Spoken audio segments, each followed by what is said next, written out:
Ladies and gentlemen, it is my great pleasure to welcome you this evening for an event with our very, very distinguished guest. He is one of his country's most eminent statesmen, and he is a voice of wisdom in turbulent times. The special relationship between Saudi Arabia and the United States is, without question, one of the most important bilateral relationships in the world.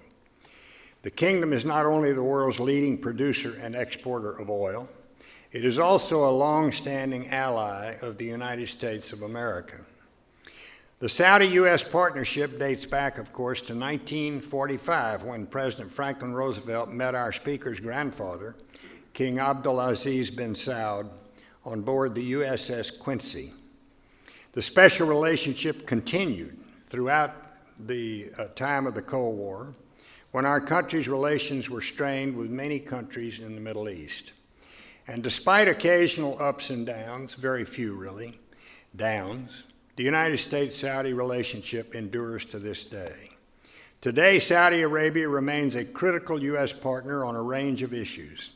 Our shared interests include achieving progress toward a just and lasting settlement between Israelis and Palestinians, reducing the threat represented by international terrorism, supporting stability in Iraq, and addressing the challenge of Iran's nuclear program, as well as energy security.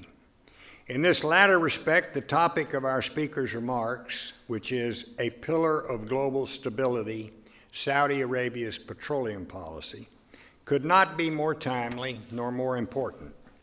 The future stability of world oil markets, and by extension global economic growth, will depend crucially upon the kingdom's ongoing expansion of productive capacity. In an article in Foreign Policy magazine last fall, our guest tonight spoke frankly of what he considered to be the illusion of U.S. energy independence. And we can expect similarly informed and straightforward analysis this evening. I can only summarize briefly our speaker's extraordinary achievements. When I was Secretary of State, he was Director General of Saudi Arabia's General Intelligence Directorate, a position that he held from 1977 to 2001. From 2002 to 2005, he was Ambassador to the United Kingdom and the Republic of Ireland. Then he served in Washington as Saudi Arabia's Ambassador to the United States. Today, he is the chairman of the King Faisal Center for Research and Islamic Studies in Riyadh. He is also one of the founders of the King Faisal Foundation and co-chair of the C100 Group, which has been affiliated with the World Economic Forum since 2003. Ladies and gentlemen, please join me in welcoming a friend of mine and a good friend of America, His Royal Highness, Prince Turki Al-Faisal.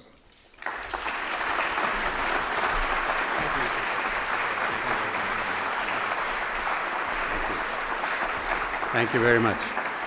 Thank you. بسم الله الرحمن الرحيم والصلاة والسلام على أفضل المرسلين سيدنا محمد وعلى آله وصحبه أجمعين. It's a great privilege, ladies and gentlemen, to be hosted by James Baker, not only because of his wonderful Texas hospitality, but also because he was at Hill School, which was a great rival to the school I went to, which was Lawrenceville. And I learned much from his experience as Secretary of State. And the most important thing I learned was that in order to conduct foreign policy, you must have backbone. And he certainly displayed that throughout his career. So thank you very much for setting that standard for the rest of us. And Ambassador Jerigian, thank you also for your hospitality and your wisdom and your service, not only to your country, but to the Middle East, from Syria to Lebanon to other places where you played an important role as well. Ladies and gentlemen, thank you for inviting me to speak to this august audience. It is truly a privilege to be presenting my thoughts to such an important institution, the James Baker Institute for Public Policy. It is a groundbreaking, innovative, and vital to the ongoing international cooperation towards perfecting public policy. And the only thing I can say is thank you. As we all know, energy independence has been receiving a great deal of attention of late in the annals of journalism, think tank reports, and government prognostications. And as I am here in the great state of Texas, one of the centers of the American, if not the global, energy industry, I would like to start my speech with an elaborated version of a tall tale told to me by a Saudi Aramco engineer from Houston a number of years ago about the notion of energy independence as it played out on the great American frontier. Once upon a time, there was a prosperous town in Kentucky by the name of Horseville. Now, the major cause of the prosperity of Horseville was the one thing Horseville was famous for. You guessed it, it's horses. The horses of Horseville were powerful, and they did much hard work, pulling the wagons, tilling the fields, grinding the grain. Of course, for a horse to be powerful, a horse must eat. And ever since anyone could remember, the horses of Horseville had been fed oats from a town called Oatsboro, just across the southern border in Tennessee. For while the Kentucky town of Horseville bred excellent horses, the Tennessee town of Oatsboro grew excellent oats. So for many years, the trade was good for both towns, and the region boomed. Then something happened. Some of the townspeople of Horseville started saying that the horses of Horseville should not be fed oats from the town of Oatsboro, Tennessee, but instead they should eat the hay that grew natively in Horseville, Kentucky. Their reasons, as reasons always do, ranged from the legitimate to the self-serving. They claimed that the oats from Oatsboro were too expensive, that needing what Oatsboro produced was shameful and restrictive, that the hay that grew natively in Horseville was going unused and should be taken advantage of, that some of the money they sent to Oatsboro was being put to bad purposes, a judgment that was exacerbated by the political differences between the more northern-minded Kentuckians of Horseville and the more southern-minded Tennesseans of Oatsboro. They even claimed that the oats from Oatsboro produced more horse waste than would be the native hays of Horseville. So up came the cry for horse feed independence. We must stop buying oats from Oatsboro and start feeding native hay to our horses, said the townspeople of Horseville. Of course, some of the older townspeople pointed out that there was not actually all that much native hay in Horseville. Certainly not enough to feed all the horses. Others pointed out that they did not have as much energy in it as oats. Still others pointed out that Horseville had no hay distribution system. And others even claimed that the horses, so used to the fine oats of Oatsboro, would not adjust immediately to a diet of only hay, and that they might suffer stomach aches or worse, seriously limiting their ability to do work. But these wise elders, ladies and gentlemen, dispensed their cries against isolationism and in favor of free interstate commerce to no avail. For once the call for independence is heard, it will not be hushed. And so inevitably, the villagers of Horseville stopped buying oats from Oatsboro and began the process of trying to feed the horses of Horseville a strict diet of native hay. Numerous celebrations of independence sprung up about the town on that proud and historic day.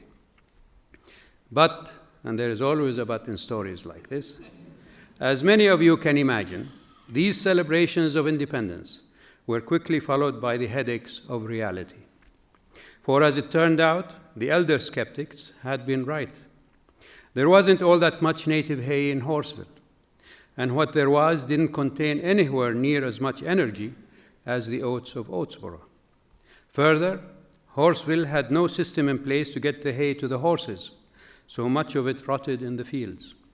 And what hay did make it to the horses' mouths actually unsettled their stomachs, preventing them from working. So the villagers of Horseville turned out to the one party best positioned to help them return their horses to productivity, the town of Oatsboro. They put their political differences aside, went to Oatsboro, and begged its citizens to start selling them oats again. Fortunately, the people of Oatsboro were happy to oblige, for they had fallen on hard times without their best customer, the people of Horseville. And so shortly thereafter, the horses of Horseville were back on oats and back in business, carrying, plowing, and grinding. Now, before you take my story as a simple ideological diatribe against the foolishness of isolationist townspeople of Horseville, allow me to extend my story a few years more.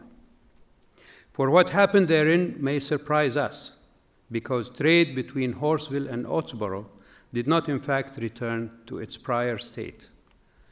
No, the cry for independence had transformed into a conversation of interdependence. The people of Horseville had made it clear they wanted their horses to eat more hay and fewer oats, and the people of Oatsboro had made it clear that they wanted to sell horse feed, no matter what kind, to the people of Horseville. And so the towns started talking, and out of that conversation, wonderful things happened. In Oatsboro, they started growing hay so they could both sell it to Horseville and feed it to their own horses, and therefore have more oats to sell to Horseville and other towns. In Horseville, they started setting up distribution channels for their native hay with the help of the villagers of Oatsboro. They also kept importing oats from Oatsboro, but they used some of the horsepower they got from these oats to help build the infrastructure they would need to harvest their native hay. In effect, the horse feed problem turned out to be a horse feed opportunity. Both sides needed each other, so both sides worked to give the other what it required. And so the villages of Horseville and Oatsboro achieved an ideal horse feed mix. The end, or as it were, the beginning. For as far as I am certain, you can all tell, this tall tale, though grossly simplified, is an allegory of the current global energy situation, for whose real-world specifics I will now depart from the realm of fiction. Everywhere one turns these days, one hears the cries for energy independence, perhaps more strongly now than ever before. And as a producer of the very energy from which these cries seem to be seeking liberation, in short, as a citizen of Oatsboro, I do not disparage their motives. There is nothing as appealing, noble, and proper as independence. We must all, to varying degrees, achieve it.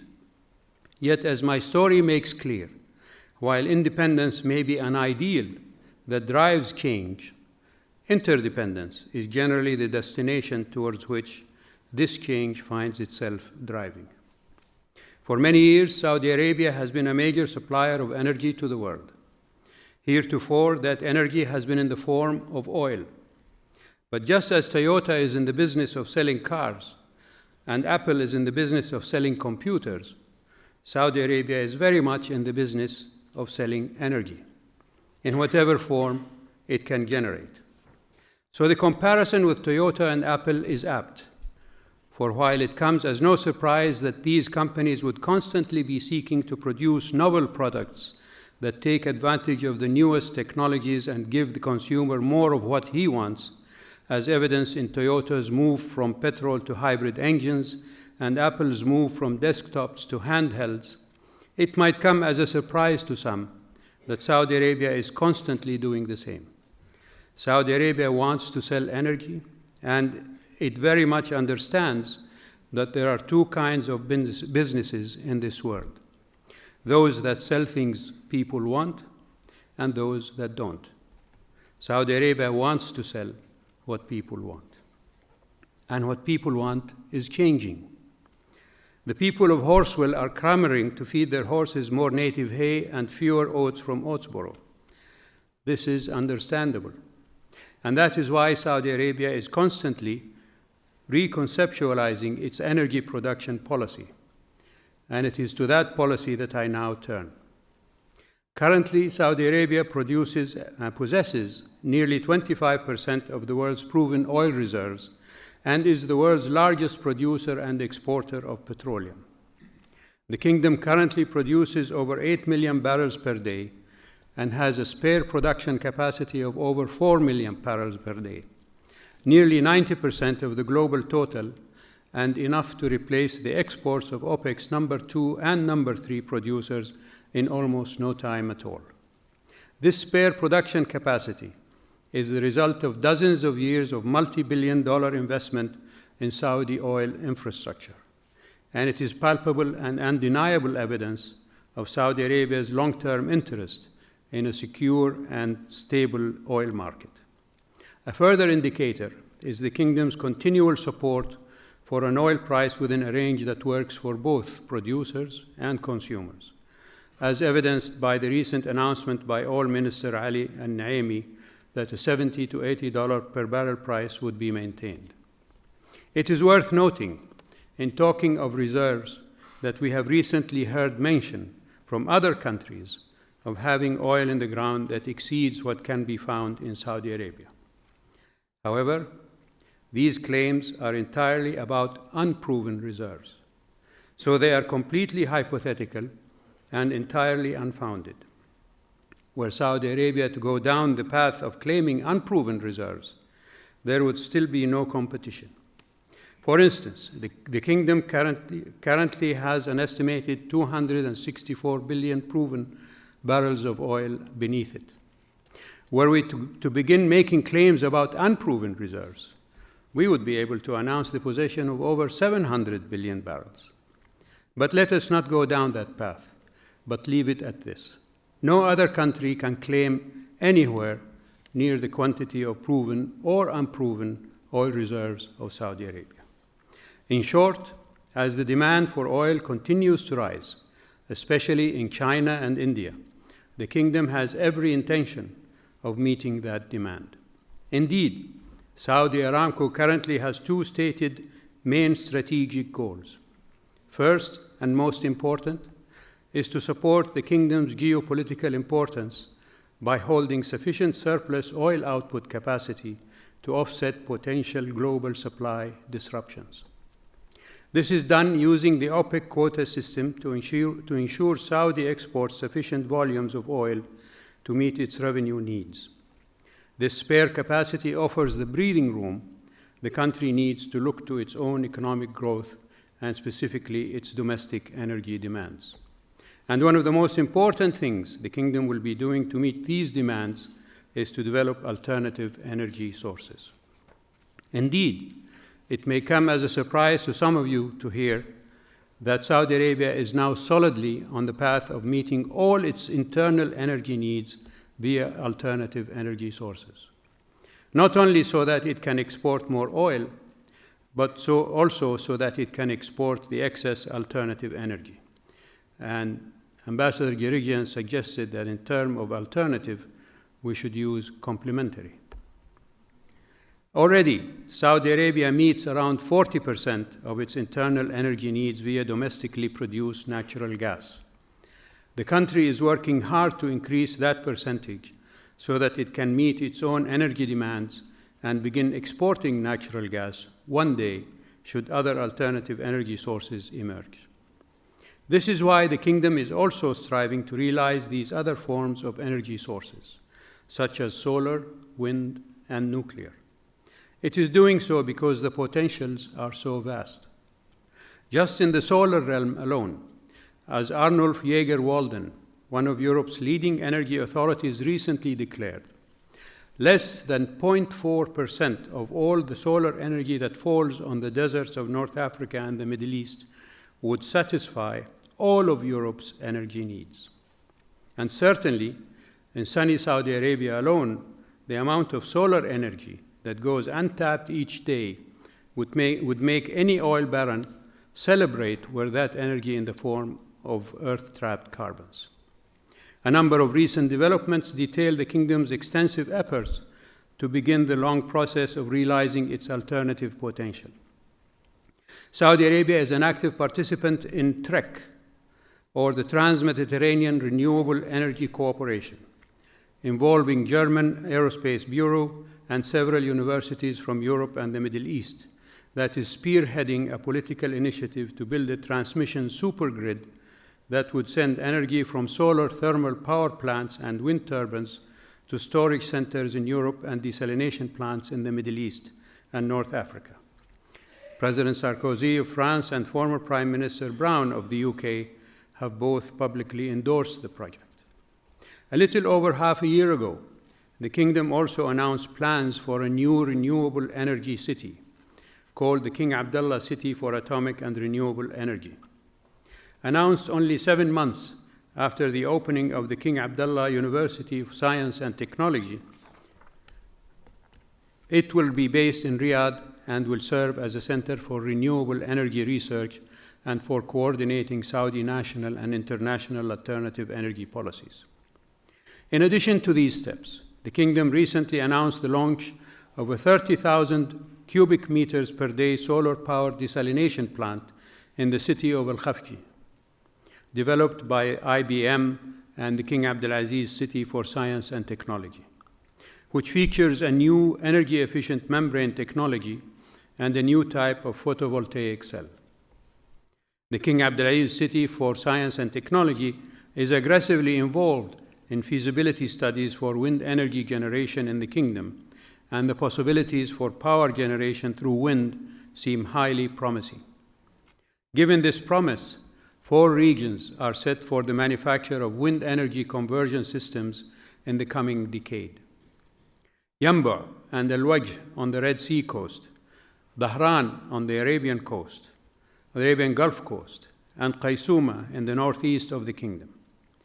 The greenhouse gas savings from each wind park are estimated to be around 27,000 tons each year.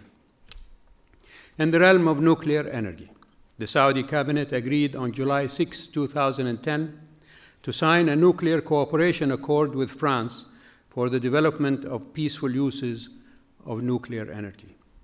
A memorandum of understanding on civilian uses of nuclear energy has already been signed with the United States. And finally, in the earlier part of the year, the Kingdom declared its intention to join the International Renewable Energy Agency and then hosted the first ever Gulf Environmental Forum in Jeddah and will do so again in 2011.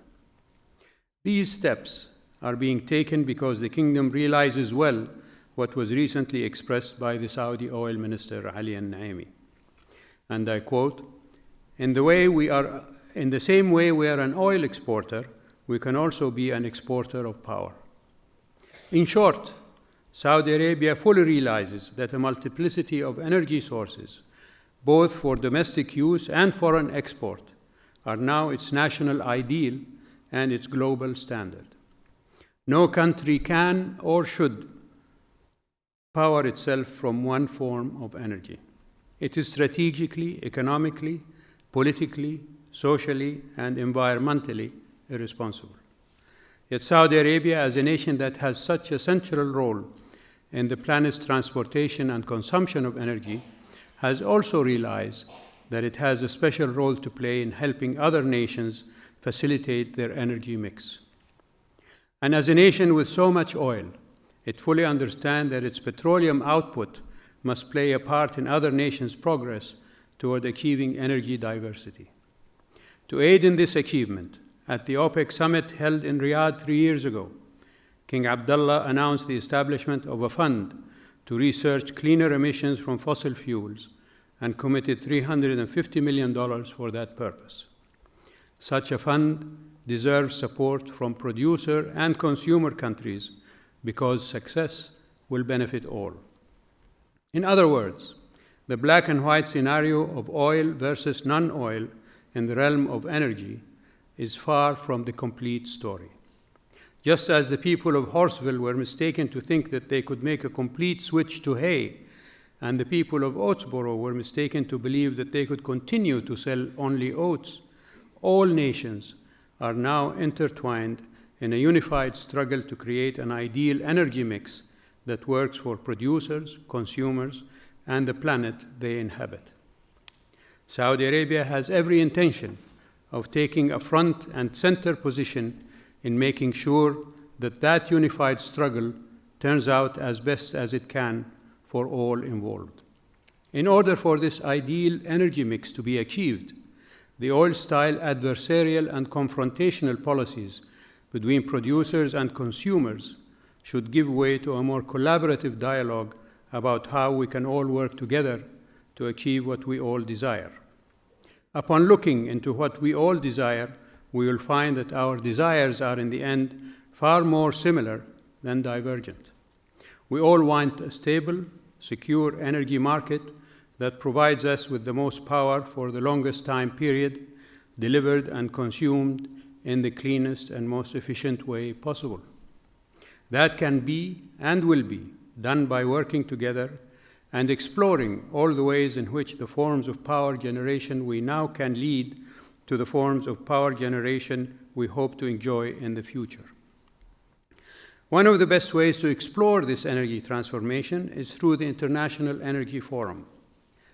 The IEF, whose mission is to facilitate and enhance the dialogue among energy-producing and consuming countries, brings together the largest gathering of oil ministers and energy executives in the world at its biennial meetings. At its recent March 2010 meeting in Cancun showed the informal non-treaty-based structure of the IEF allows for a uniquely frank and progressive dialogue about energy policy.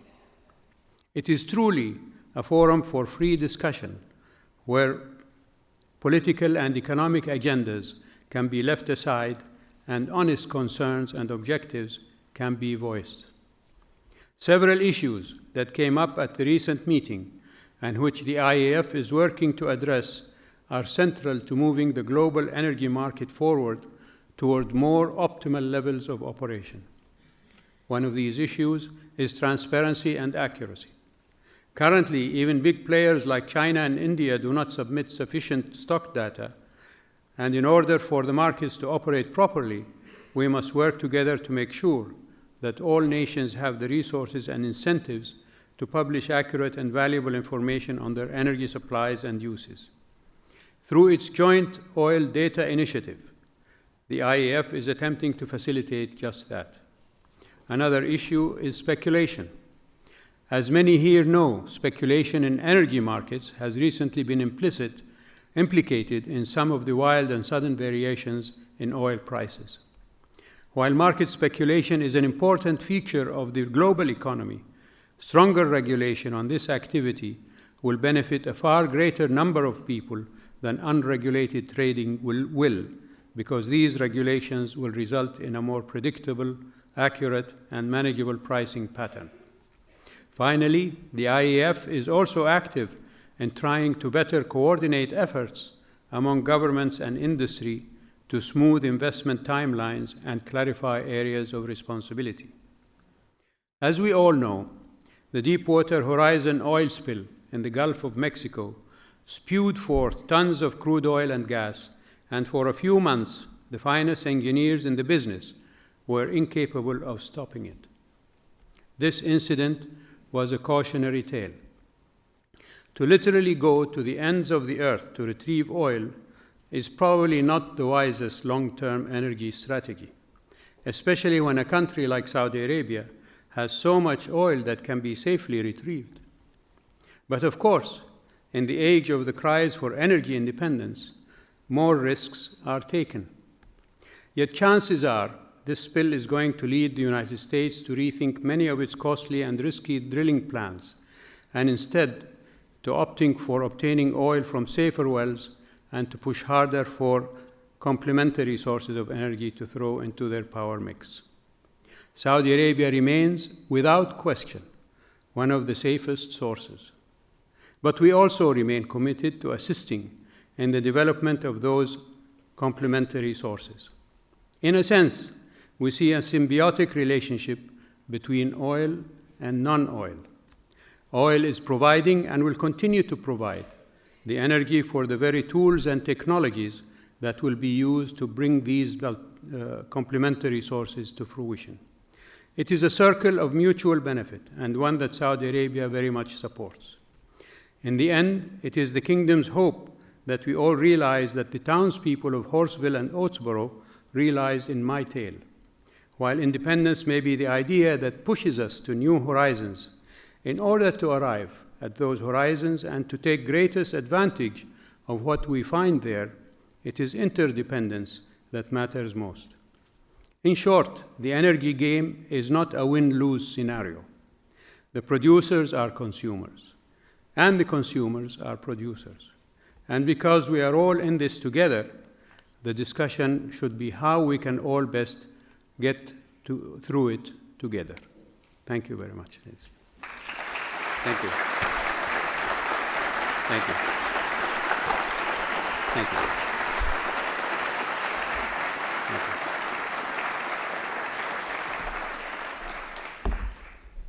His Royal Highness has agreed to take questions. Please, there are microphones at each aisle. If you have a question, please go to the microphones. If you're all totally, you've answered everyone's question? Please. I'd like to have your opinion about the world energy outlook.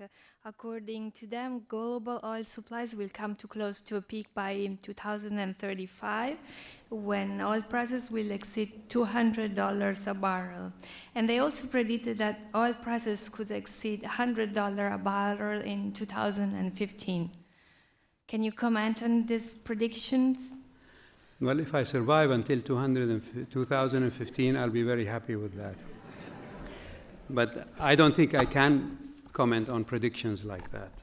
I've seen too many predictions not come to pass. You remember some time ago, we should have already been at $150 per barrel. And yet those predictions did not come through. I don't see why people want to predict these things. The market seems to be working quite well. We've reached an equitable base of pricing for everybody. Let it go along at that. And if it goes up, we will work together to bring it down. If it goes down, hopefully we will work together to bring it up, to meet the satisfaction of producers and consumers. Are the natural gas supplies in Saudi Arabia primarily associated gas with oil, or do you have large gas fields that are just natural gas? My knowledge is very limited on these aspects, but I see many Aramco people here who can take your question. But as I understand it, we want to find more gas in any case. And so there are lots of inspections and lots of prospections. Now my tongue is tied. The prospecting for gas is continuing on a large scale in the kingdom because, as I said in my presentation, gas is a complementary source of energy to oil, and therefore finding more gas will help us reduce our consumption of oil. And if we find even more that we can export, that will be happy. I see the gentleman, I think he's from Aramco probably, and he's nodding his head. So he agrees with me.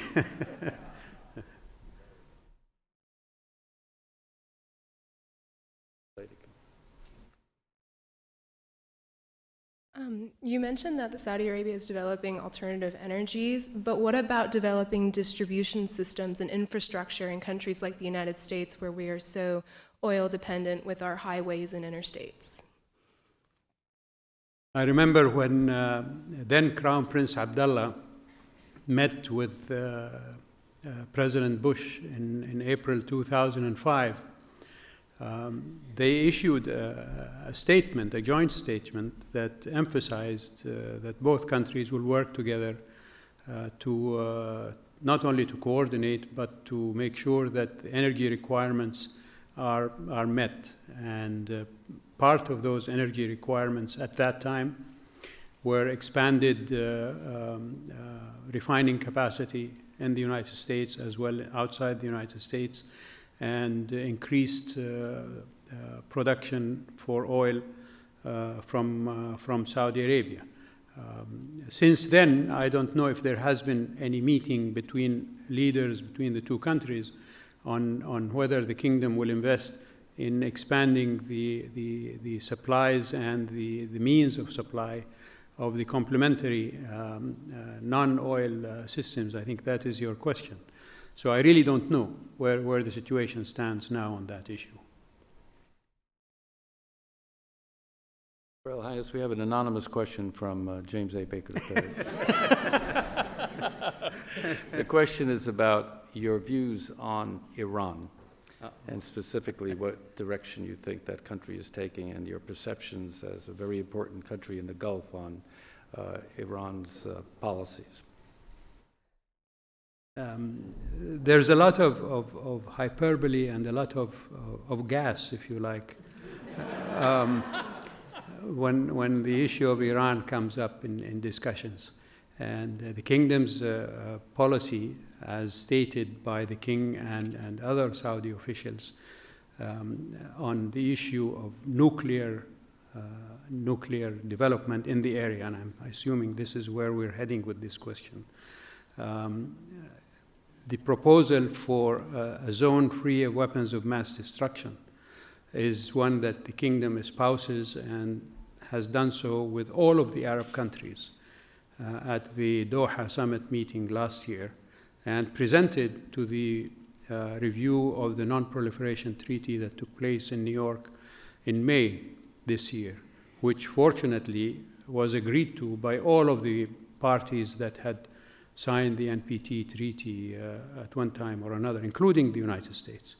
And from that review conference, a committee was set up that includes the United States, the Russian Federation, the United Nations, and Egypt, to set up a meeting next year that would look into the issue of Middle East free of weapons of mass destruction. And I think such a proposal, should it take place, will level the playing ground, if you like, for everybody, whether it is Iran, Saudi Arabia, Turkey, Israel, etc. And we need a level playing ground to have people play. You can't have different levels of playing grounds for different participants.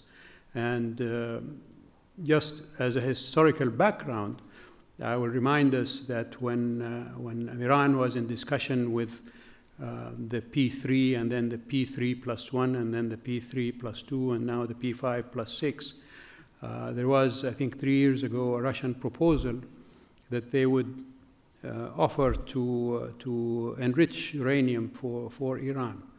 At that time, King Abdullah publicly endorsed that proposal and asked Iran to take up the Russian proposal. Subsequent to that, there was another idea that was presented by the Saudi foreign minister, in which he suggested that perhaps a neutral country could be chosen from the world community, in which enrichment of uranium can take place to supply our part of the world with enriched uranium, and asked Iran to join in that proposition. That's where the historic background to the kingdom's position has been. So on Iran itself, one of the ironies, I think, of history is that, I don't know if any of you know this or not, I'm sure some of you do. In 1974, the late Shah of Iran brought to the United Nations a proposal to make the Middle East free of weapons, nuclear weapons. So Middle East zone free of weapons of mass destruction, if you like, was originally an Iranian idea. And every once in a while, Iranian officials pay lip service to that proposal, including at the recent Non-Proliferation Treaty review conference in New York.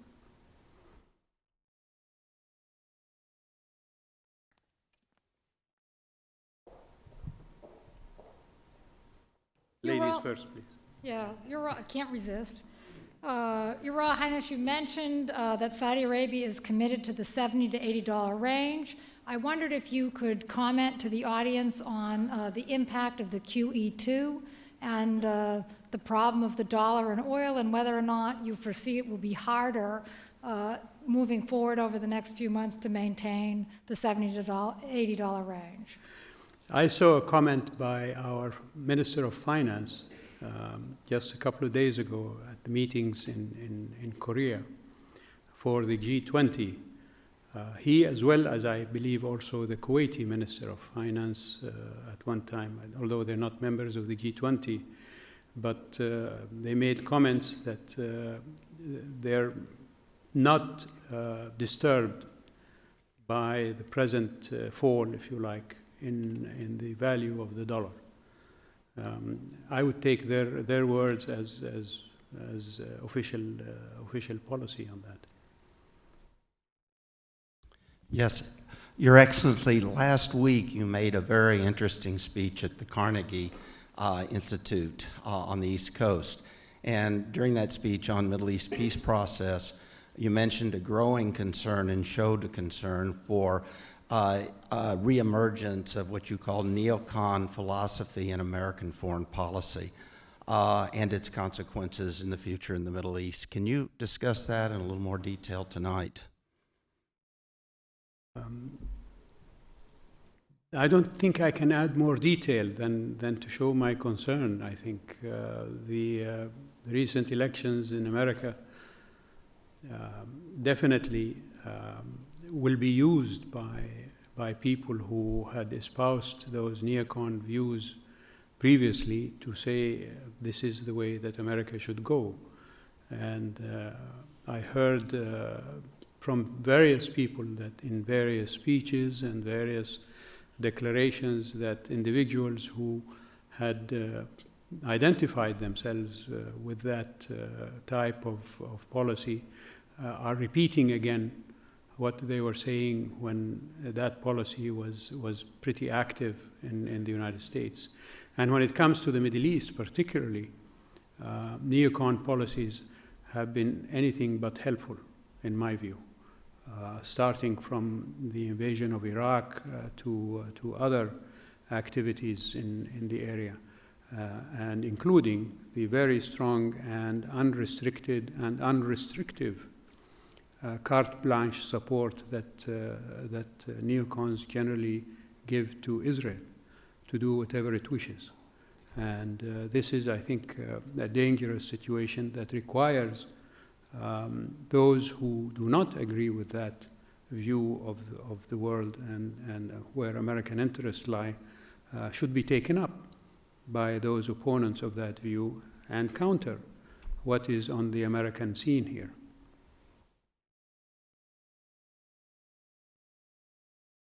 Your Royal Highness, when you met with the Rice students, you discussed something that is, I found very interesting. The growing trend of energy consumption within Saudi Arabia and your prognosis of how that is increasing and how the Gulf states, Saudi Arabia, the other Gulf states, plan to address. You're becoming major energy consumers, not only producers. Indeed, and I referred to this in my presentation. Aramco and other oil officials in the kingdom have already given statistics. I think now we're consuming something between 20 and 25% of our total production of energy in the kingdom. And by 2030, if not sooner, that percentage is going to rise to maybe 40, 45%. So there will be less oil to sell abroad, and hence the need to go after the complementary energy sources as a means of satisfying our requirements so that there will be more available to sell to China, to India, to the United States, or wherever there may be a market for our energy production.